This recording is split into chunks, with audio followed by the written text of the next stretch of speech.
A Bíblia comigo, por favor, Atos dos Apóstolos, capítulo de número 20, a partir do versículo de número 7.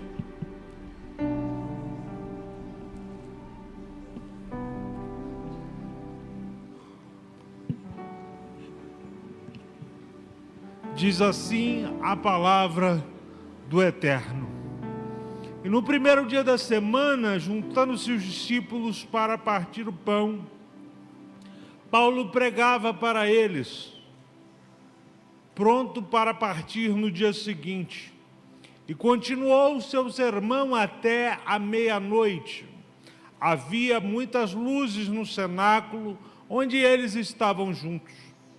Havia um certo homem jovem chamado Eutico, sentado na janela, e caindo nele um sono profundo que lhe sobreveio, por causa do sermão de Paulo, ou porque Paulo alongava sua pregação, caiu do terceiro andar e foi levantado como morto. Paulo, descendo, inclinou-se sobre ele e, abraçando, disse: não vos perturbeis, a vida está nele. Você pode dizer amém por essa palavra? Quando você pega a vida do apóstolo Paulo, Paulo foi alguém muito dinâmico na sua própria vida e também assim nas Escrituras Sagradas. Paulo estava em viagem, tentando, trabalhando e edificando diversas igrejas. E nessa viagem ele decide ficar 7 dias em Troade. E quando vai se inteirando o 7º dia, que ele está em Troade, o primeiro dia da semana, no domingo, é a primeira vez que a igreja se reúne em um local, como nós estamos reunidos aqui essa noite. A igreja se reunia de casa em casa, a igreja se reunia em cavernas, a igreja não tinha um espaço para chamar de seu. E aqui foi a primeira vez que todos os discípulos se reuniram. A Bíblia diz que no cenáculo eles estavam reunidos. E existem muitas coisas interessantes aqui. Como assim, pastor? Como a questão que Paulo não tinha participado da última ceia que todos os discípulos de Jesus haviam participado. Paulo também não teve a oportunidade de estar no cenáculo no dia de Pentecoste. Paulo também tinha para o futuro a intenção de ir a Jerusalém e nunca chegou em Jerusalém porque fora preso antes. Mas o que me chama a atenção na vida do apóstolo Paulo é que ele não ficou preso ao passado e nem tinha ansiedade nenhuma sobre o futuro. Ao contrário disso, ele trabalhou muito bem o seu presente. E ele disse: já que estou em Troade, já que estou na igreja, já que estou aqui, vou me reunir aqui e fazer a ceia do corpo de Cristo aqui. Pastor, o que o senhor quer dizer com isso? O que eu quero dizer é o seguinte: nós não podemos ficar presos ao nosso passado e nem ficarmos com muita expectativa sobre o nosso futuro, porque senão a gente vai acabar esquecendo de trabalharmos para Deus no nosso presente. Senão nós vamos acabar esquecendo de fazer o nosso melhor hoje. Tem muita gente que está presa ao passado e muita gente que está com muita expectativa. Não, quando eu aposentar, aí eu vou servir a Deus de verdade, eu vou trabalhar para Deus de verdade, eu vou dar o meu melhor, eu vou ficar 24/7 na igreja. Quando eu aposentar, aí sim eu vou ter tempo para fazer as coisas de Deus do jeito que eu quero. Eu quero te dar uma notícia triste essa noite: o tempo de fazer as coisas coisas para Deus é agora. O tempo de fazer as coisas para Deus é já.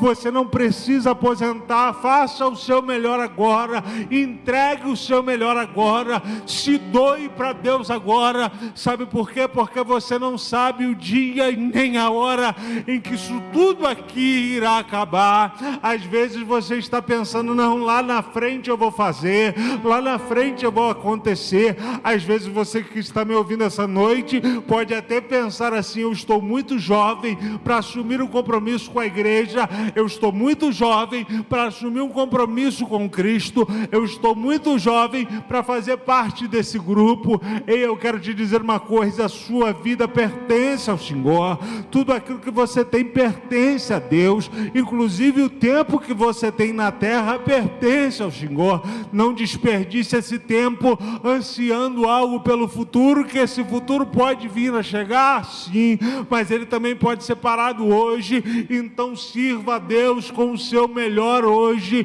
louve a Deus com o seu melhor hoje, faça a sua melhor oração hoje, leia a palavra de Deus hoje, doe o seu coração para a obra hoje. Paulo preso ao presente, e ele se reúne no cenáculo, e a minha Bíblia diz, e a sua Bíblia diz, que havia muitas luzes no cenáculo, e isso me ajuda. Eu não sei porque Eutico resolve se afastar de Paulo. Eu não sei porque ele começa a procurar um lugar aonde ele possa ter uma dupla visão. Toda vez que você for ler a Bíblia, que você encontrar a palavra janela com alguém, pode ter certeza, nunca vai dar certo. Mical estava na janela e não deu certo. Eutico estava na janela e não deu certo. Jezabel estava na janela e não deu certo. Nada do que você olhar para a Bíblia relacionado à janela, quando alguém está olhando nela, vai dar certo. E não era Eutico que queria ser o primeiro. Por quê?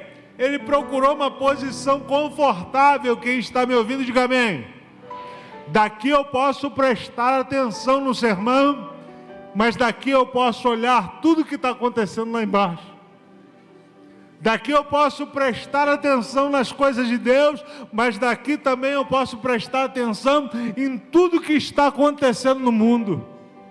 Daqui eu posso prestar atenção em tudo que está acontecendo dentro da igreja, mas daqui também eu posso simplesmente, aonde ninguém está me vendo, esse sermão alongado, parece até uma espada chata e comprida. Ah, esse Paulo está falando demais.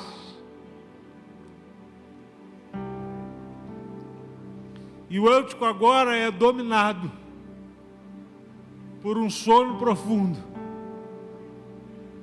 E aí ele vai cair. Parece uma queda acidental. Mas aqui não é uma queda acidental, aqui é uma queda proposital.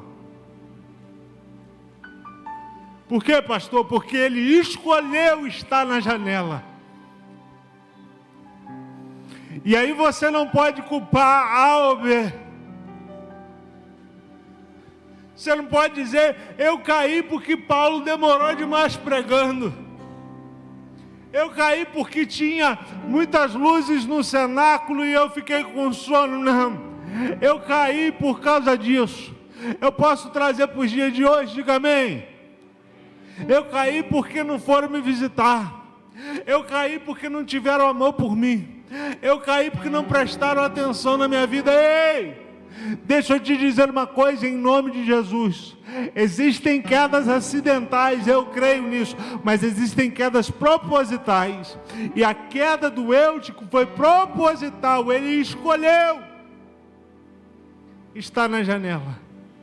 Quem escolhe estar em um lugar de risco vai ter que assumir o risco que escolheu. Só quem está me ouvindo, pelo amor de Deus, diga amém.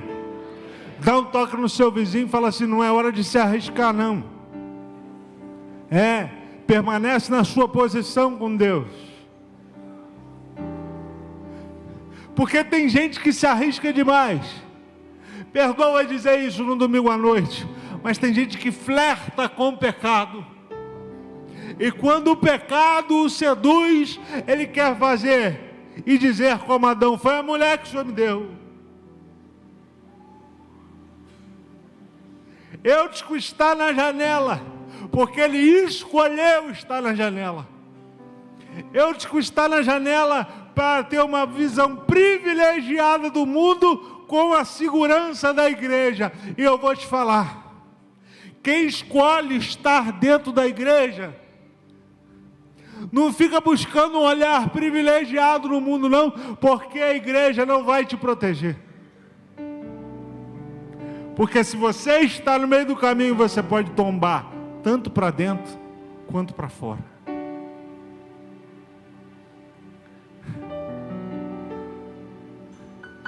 E no cenáculo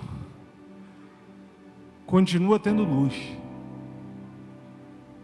A luz de Eutico se apagou, mas a luz da igreja ainda estava acesa. Como assim, pastor? Eu fico feliz porque os crentes de Atos eram muito maduros em relação a isso. Pelo contrário, ninguém se alegrou quando Eutico caiu. Todo mundo ficou perturbado. Nos dias de hoje, vou te falar como pastor pregador. Qualquer roda que você senta, eu até estou evitando jantar depois do culto. Você viu que fulano caiu? Você viu que fulano errou? Você viu que fulano pecou? Mas nunca se fala com um ar de: meu Deus, misericórdia. Quem está me ouvindo, por favor, diga amém. E tem crente que é tão malicioso, tão maldoso, que ele quer anunciar que alguém pecou, que alguém errou, e não sabe como fazer. Aí ele vai fazer assim: vamos orar pela vida do irmão fulano de tal. Ele não está interessado em orar por ninguém, ele não está interessado em interceder por ninguém, ele está interessado em ter uma brecha, em se puxar um assunto que já deveria estar enterrado. Mas sabe o que Paulo faz? Ele para a prática do seu sermão, desce 3 andares e diz assim: eu vou dar um abraço nesse menino. Seja honesto comigo e com você. Quem iria querer dar um abraço em alguém que estava morto? Ninguém. Mas Paulo sabia o que ardia dentro dele. Paulo não era daquele: olha lá, está vendo? Se tivesse prestado atenção no sermão, se não tivesse sentado na janela, se tivesse perto de mim, não. Paulo para o que está fazendo e diz assim: eu vou descer. E vou abraçar esse moço. Quando Paulo desce e abraça, ele dá uma outra notícia. O diagnóstico que deram primeiro estava errado. Qual foi o primeiro diagnóstico, pastor? É o que a Bíblia diz: ele foi dado como morto. Paulo desce e abraça, sente a batida do coração de Eutico e diz assim: ele está vivo. Ele está vivo. Eu não sei da sua vida, irmão, mas podem ter dado muito diagnóstico errado ao seu respeito. Podem ter levantado um diagnóstico ao seu respeito e terem te dito assim: nunca mais levanta, nunca mais ergue. Aí Deus me traz aqui essa noite para te dizer: fica tranquilo, porque eu tenho como levantar você ainda. Tem vida dentro de você ainda. O meu espírito ainda se move dentro de você. Pastor, mas eu já não sinto mais nada. Eu não estou falando de sentir, eu estou falando de crer. Podem olhar para você e dar um diagnóstico que parece até preciso. Olha, não tem mais jeito, acabou. Deus vai enviar alguém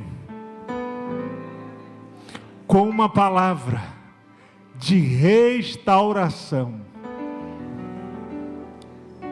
Creia o diabo ou não, creia o inferno ou não, irmão, nessa noite eu me sinto na responsabilidade de te dizer: haverá restaurações que parecerão impossíveis aos homens.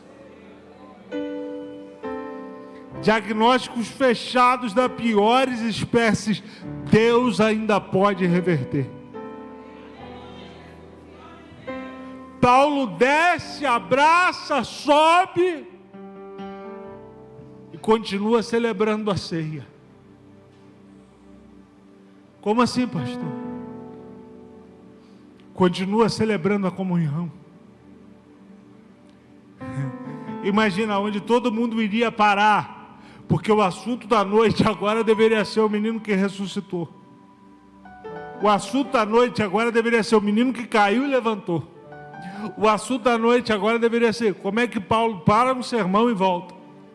O assunto da noite agora deveria ter outro foco. E Paulo fala assim: vamos trazer o foco de volta para a palavra? Vamos trazer o foco de volta para a Bíblia? Aí quem sabe ele não usa o texto que a gente usa em toda a ceia. Porque eu recebi do Senhor o que também vos ensinei, que o Senhor Jesus, na noite em que foi traído, tomou o pão e, tendo dado graças, o partiu e disse. Parece um negócio meio que magnético, não parece? A sua comunhão, a comunhão do seu corpo com o corpo de Cristo. Eu não sei se é magnético para você, mas para mim é. Quando eu venho à igreja, eu venho com a igreja com uma expectativa. Qual é, pastor? De ter mais comunhão com meu Jesus. Eu venho com a igreja, eu venho para a igreja com uma única expectativa: Senhor, eu tenho que sair daqui com mais um pedaço do Senhor. Eu tenho que deixar um pedaço meu aqui nesse altar e tenho que voltar com um pedaço do Senhor lá para minha casa. Eu preciso voltar com mais comunhão do que quando eu entrei. E sabe o que acontece quando Paulo sobe as escadas? Ele faz o partícipe da ceia. E a Bíblia diz que ele continua pregando até amanhecer o dia. Eu não sei você, e eu encerro, mas eu dava quase tudo que tenho para saber como que alguém começa a pregar 6 horas da tarde, tem uma interrupção meia-noite, e depois ele continua pregando e vai até as 6 da manhã. Porque você tem que ter muita palavra dentro de você. Você tem que estar transbordando. Uma pessoa dessa, ela não pode estar vazia de Deus. Não tem jeito. Aí a gente vai ter que escolher o nosso posicionamento. Qual, pastor? Qual a postura que a gente vai tomar? Do que está na janela e precisa ser restaurado, ou do que está falando para restaurar? Qual é a posição que você quer tomar? Qual é a posição que você quer viver? Daquele que sempre vai precisar de alguém que ore por você, de alguém que interceda por você, de alguém que sempre vai estar dizendo assim: não, pode deixar, nós vamos orar, nós vamos fazer uma campanha, nós vamos te ungir. Ou você vai escolher uma outra posição dizendo assim: não, agora está na hora de eu orar, agora está na hora de eu ungir, agora está na hora de eu impor a mão, agora está na hora de eu abraçar. Isso se chama maturidade. Para a gente orar, acaba o sermão e Paulo sai de Troade, deixando ali uma grande mensagem. E ele vira para os irmãos e diz: olha, eu não volto mais aqui não. Os irmãos começam a chorar. E ele vai dizer: e quando eu sair, vai levantar no meio de vocês lobos, que não vai ter pena do rebanho. Talvez Paulo alongou o máximo que deu, porque Deus deu para ele uma visão completa do que ia acontecer depois que ele saísse. E os irmãos estavam tristes porque estavam perdendo a pessoa de Paulo. Mas Paulo entendia que o mais importante não é o que você deixa para alguém. O mais importante é o que você deixa em alguém.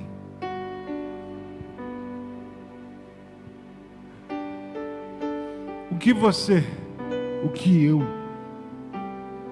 temos deixado nos outros. Porque quando você participa da vida de alguém, e a gente ora, você deixa um pedaço da sua vida naquela pessoa. E querendo ou não, aquela pessoa deixa um pedaço da vida dela em você. E aí é super importante que você selecione quem está deixando pedaços em você. Porque isso pode te atrapalhar ou pode te ajudar. Não fica na janela. Não fica dentro da igreja, olhando para o mundo e dizendo: não, aqui eu estou protegido. Porque uma hora o sono pode te pegar.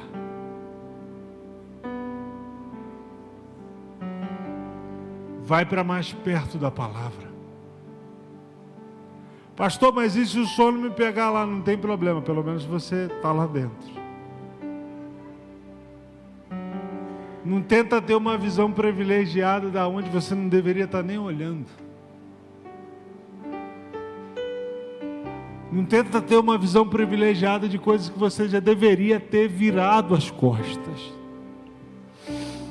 Pai, nós oramos em nome de Jesus essa noite. Deus, eu te dou graças porque a sua palavra, ela é poderosa. E ela não precisa de mim, Senhor, e nem de pregador nenhum. Mas que ela cumpra o resultado pelo qual ela foi designada essa noite. Que a gente tenha um foco no presente, Senhor. Que nós possamos escolher estarmos perto do Teu altar. Que a visão da janela não nos corrompa, Senhor. Deus, que as luzes que há aqui dentro continuem brilhando para a honra e glória do Teu santo e eterno nome. Quantos podem dizer amém?